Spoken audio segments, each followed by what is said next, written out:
did the ship itself turn around and go back to England at this point? How long was this ship accessible to them?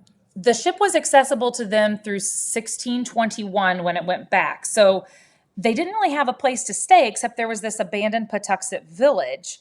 But so the men would go out essentially surveying from the ship, and the women and children stayed on the ship.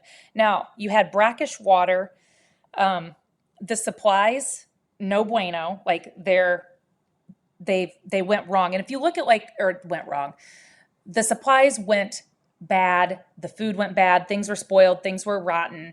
You're living in these close quarters. It's not good. So you had these women who were taking care of anyone who was sick and all the children that were on the ship. The men were out getting fresh air. The women were staying in there in that. And so by the time you get to the end of that first winter, half the people had died. So you went from having 102 to 50 some. And at the end of that winter, there were 4 married women left. There was one other woman who was a teenager at the time. So sometimes you'll see the number as being like 5 women that had lived. So even those pictures you see of the first Thanksgiving, there are too many women in the picture. Like there should not be that many, and there are too many children in the picture.